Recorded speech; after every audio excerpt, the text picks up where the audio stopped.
What's up, everybody? TC here. I had a conversation with somebody um, this morning before I went to work about the incident at the Statue of Liberty last week, where that chick climbed up the base of the Statue of Liberty and said she was protesting Donald Trump's immigration policy and how they're separating families and putting kids in, in lockup and cages and all of that. And that's really fucked up that he's doing that.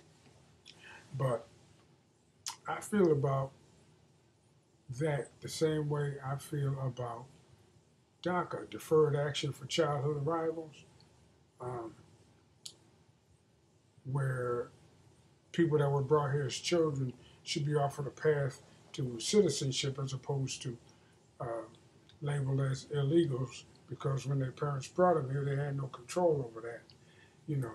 And then all the years that they were here, they lived as, productive citizens, but they never really got around to getting the paperwork and getting their documentation together to become regular legal immigrants or citizens for that matter. They never got around to doing that. So I feel about what Donald Trump is doing now the same way as I felt about that.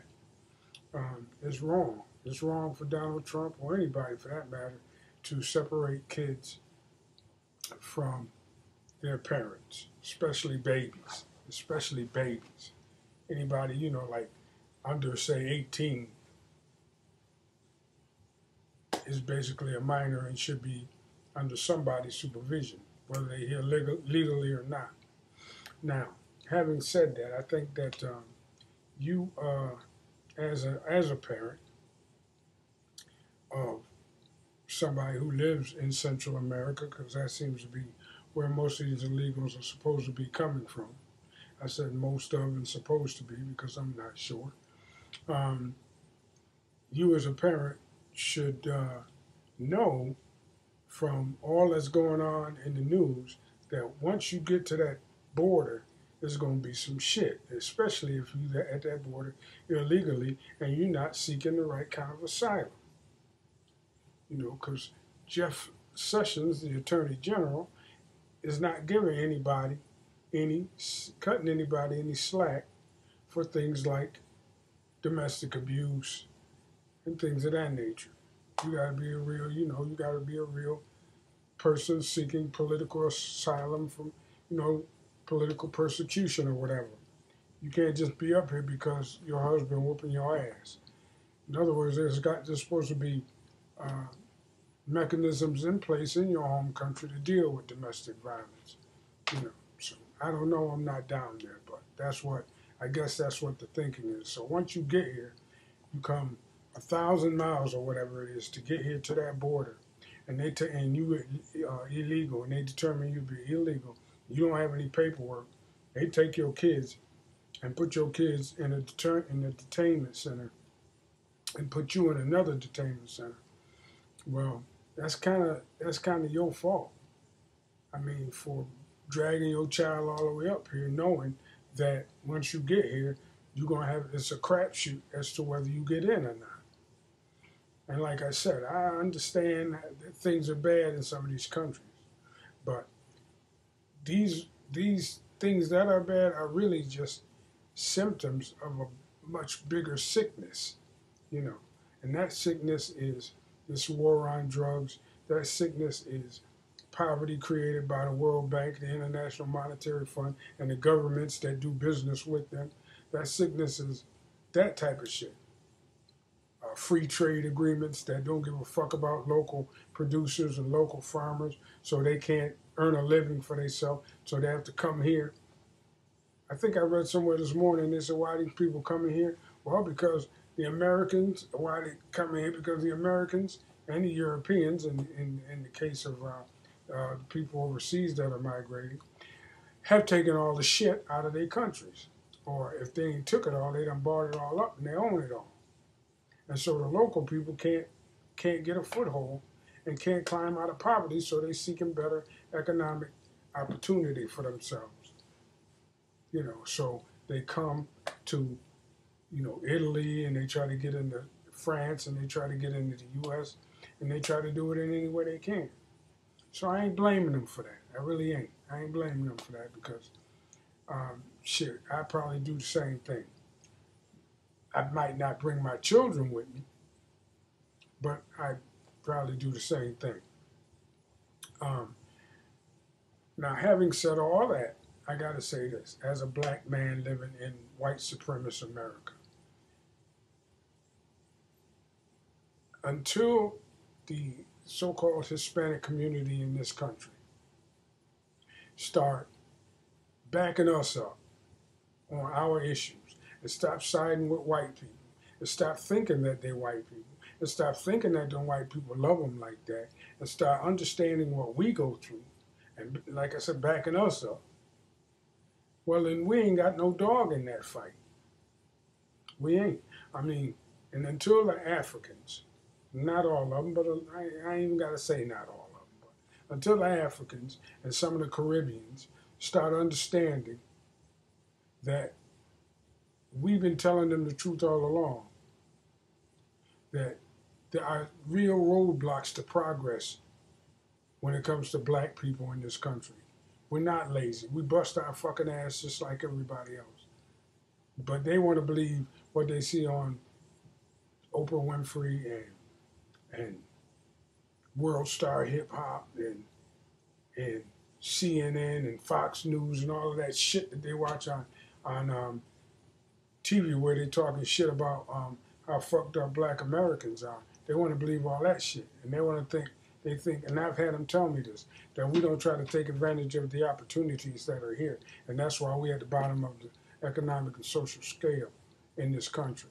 They don't believe us when we tell them that. Well, now they're getting booted out the fucking country because they ain't have sense enough to get their goddamn paperwork together while they were here. And they don't back us either. So we don't have a dog in that fight. Now, with the black people, I got to say this. Black people from other parts of the world that live in the U.S. are starting to wake up. They are starting to understand that we weren't lying to them. That racism is real, institutionalized racism is real. It's written into our fucking laws. There were opportunities that were afforded to other groups of people that we were just straight shut out of, blatantly shut out of. That mass incarceration hit us as a matter of policy. This opioid epidemic is called a health issue. When it was crack, it was a criminal issue because it affected us, black Americans, and they were locking us up in them cages. But we couldn't convince anybody of that. We couldn't convince the Hispanics of that, and we couldn't convince black people from other parts of the world that came here to live of that. They wanted to think that we was just sorry-ass motherfuckers who wanted to sit up on welfare, but without actually looking at any data of their own fucking self. Because we ain't never, ever, ever been the majority of welfare recipients. Never have. If it was like that, they'd have cut off welfare a long fucking time ago. But it was helping too many white people. If welfare was good for black people, then they would have abolished the shit. But we've been trying to tell them that. So we have to prepare, we black people, black Americans have to prepare ourselves for what's coming toward us after they get done with y'all. That's what we got to do. And if y'all wake up in the meantime and want to form a real alliance, get behind us on some of our issues.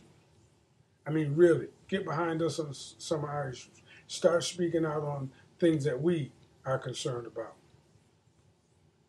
In the meantime, y'all got, like Tariq Nasheed said, y'all got to hold your own nuts. And like Professor Black Truth said, we don't have a dog in this fight. We can, I feel your pain, but we got too much other shit to be concerned about right now, and we don't have any allies, and we've never had any allies. Until y'all start getting really seriously vocal about helping us, then we can help y'all. Ain't no motherfucking black-brown alliance. It ain't. So I don't know How many people still think there is? I don't know how many people think there ever was. But the truth of the matter is there's not. It's just simply not. When Donald Trump got in office, them motherfucking Hispanics was all over his ass. They loved him. We didn't. They did. So they're gonna have to hold their own motherfucking nuts, like Tariq Nasheed said. So with that, I'm gonna go ahead on and sign out. And yeah, man. But I pity them people. Oh, before I go, I'm gonna say this. A lot of times when you come to this country and try to get citizenship or try to get your green card and all that, that shit expensive as hell. It is. It's $600 for this card, $500 for that document, $800 for this document. And don't mess around and screw it up because you don't get your fucking money back. And you have to resubmit the document. And another $800 or $900. That's number one. Number two, don't believe that bullshit about Mexicans and Caribbean people doing jobs that black Americans won't do. That's been bullshit ever since the first motherfucker uttered it out of his mouth. We'll do it all. We have done it all for hundreds of years. It's just that right now, we're not going to do it for $2 an hour. We need motherfucking union scale. We need fair wages. If you dig into the history a little bit, down south, where I'm at now, black people, black Americans used to cut all that sugar cane. But then somebody found out that they could get Jamaicans to do that shit for a third of the pay, or a quarter of the pay, or a tenth of what they was paying the black people to do it. We weren't working for no slave wages like that. We were slaves. And they were too, but they seem to have forgotten. But we didn't forget it. We busted our ass for hundreds of years for nothing. And we weren't going to continue doing that shit. No, absolutely not. So that's why the Jamaicans got the majority of those agricultural jobs down south. That's why a lot of Mexicans are doing agricultural work. In my neighborhood, I see motherfucking landscapers and roofers. The whole crew is Mexican or Hispanic. They can't find one brother that they can hire to help on that crew. That's bullshit. It's just that we can't do that shit for pennies, and they will. And that's all there is to it. And then white boys don't mind slaving they fucking ass till they drop. So that's what's up. We ain't never been lazy. We're not lazy now. We never have been lazy. And anybody who still believe in that stereotype, well, them the motherfuckers I'm talking to when I say, hold your own fucking nuts and get over this immigration shit, get through this immigration shit your own self. It's just that simple. Anyway, that's it for now. Don't forget to like and subscribe. Leave a fucking comment. Hit the fucking thumbs up button. Stop fucking around. It only takes a second. And, oh yeah, and hit the notification bell. All right, TC, and I'm out.